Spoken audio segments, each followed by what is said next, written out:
سے پوچھا گیا کہ مولانا تبرہ کا مطلب کیا ہے، اور آج کے شیعہ جوان سے پوچھا جاتا ہے کہ تبرہ کیسے کہتے ہیں، کہتے مولانا تبرہ کا مطلب یہ لعنت بھیجو، دن رات لعنت بھیجو، یہ تبرہ ہے۔ ارے ایک بہت بڑا سرکل ہے تبرہ، اس سرکل کا ایک جز لعنت ہے۔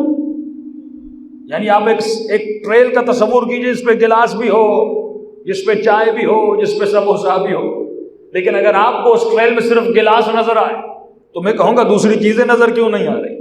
تو تبرہ ایک بہت بڑا سرکل ہے، اس سرکل میں بہت ساری چیزیں ہیں، ہم نے صرف لعنت کو لیا، باقی چیزوں کو چھوڑ دیا۔ تبرہ کا مطلب کیا؟ یعنی براءت۔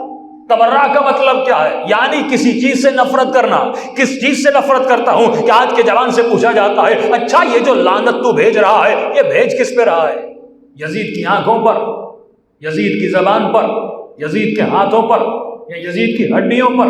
ارے اس کے ہاتھ اور اس کی ہڈیاں تو قبر میں گل کے سڑ کے ختم ہو گئیں، وہ بھی مٹی میں بدل گئی، تو لعنت کس پہ بھیج رہا ہے؟ کیا اس کے جسم پہ بھیج رہا ہے؟ کیا اس کی آنکھوں پہ بھیج رہا ہے؟ کیا اس کے ہاتھوں پہ بھیج رہا ہے؟ کہ نہیں مولانا ہاتھوں پر تو نہیں بھیج رہا، تو کس پر لعنت بھیج رہا ہے؟ کہ میں یزید کے کیریکٹر پر لعنت بھیج رہا ہوں، یزید کی عادتوں پہ لعنت بھیج رہا ہوں، یزید کی ہیبٹس پر لعنت بھیج رہا ہوں۔ اچھا جب تو صلوات پڑھتا ہے کہ اللہم صلی علی محمد و آل محمد، تو یہ صلوات کس پہ بھیجتا ہے؟ کیا محمد کے جسم پہ بھیجتا ہے؟ کیا حسین کے جسم پہ بھیجتا ہے؟ کیا حسین کی آنکھوں پہ بھیجتا ہے؟ نہیں، پھر کس پہ بھیج رہا ہے؟ کیا میں حسین کی ذات پہ بھیجتا ہوں؟ اچھا ایک اور سوال کروں، جب لفظ یزید آتا ہے تو آپ کے ذہن میں کیا آتا ہے؟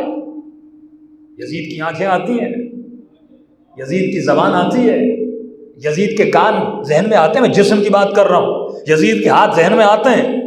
فوراً جب لفظ یزید آتا ہے تو ذہن میں کیا آتا ہے؟ کوئی ایسا جو شراب پیتا تھا، کوئی ایسا جو زنا کرتا تھا، کوئی ایسا جس نے شریعت کو پامال کیا، کوئی ایسا جس نے نواسے رسول کو قتل کیا، کوئی ایسا جس نے نبی کی نواسیوں کو بازار میں لایا۔ تو یزید کا جب نام آتا ہے تو آپ کے ذہن میں یزید کا جسم نہیں آتا، یزید کا کیریکٹر ذہن میں آتا ہے۔ اسی طرح جب حسین ابن علی کا نام آپ کے ذہن میں آتا ہے تو کیا مولا کے بال ذہن میں آتے ہیں؟ ارے وہ تو اور ہیں جو صرف زلفیں پڑھتے رہتے ہیں، وہ تو اور ہیں جو مدینے کی گلیوں کو میٹھا سمجھ کر میٹھا میٹھا کہنے لگتے ہیں، وہ تو اور ہیں جو نبی کی جوتیاں سروں پہ اٹھاتے ہیں اور نبی کے بال کے پیچھے بھاگتے رہتے ہیں۔ امام فرماتے ہیں تو ان تصورات سے نکل جا، جب تمہارے ذہن میں مصطفیٰ کا نام آتا ہے تو ذہن میں کیا آتا ہے؟ کیا زلفیں آتی ہیں؟ کیا نبی کے دانت ذہن میں آتے ہیں؟ کیا نبی کے ہاتھ ذہن میں آتے ہیں؟ نہیں، جب مصطفیٰ کا نام آتا ہے تو ذہن میں اس کی رحمت آتی ہے، ذہن میں اس کا امین ہونا آتا ہے، ذہن میں اس کا اچھا کیریکٹر آتا ہے۔ بالکل اسی طرح جب کسی مومن اور علی والے کے ذہن میں علی ابن ابی طالب علیہ السلام کا نام آتا ہے تو ذہن میں کیا آتا ہے؟ علی کی شجاعت آتی ہے، علی کی سخاوت آتی ہے، شب ہجرت نبی کے بستر پر سونا علی کا یاد آتا ہے، اور میدان جنگ میں لڑتے ہوئے میرے مولا کا یاد آتا ہے۔ اور جب دوسروں کا نام ذہن میں آتا ہے تو کیا آتا ہے؟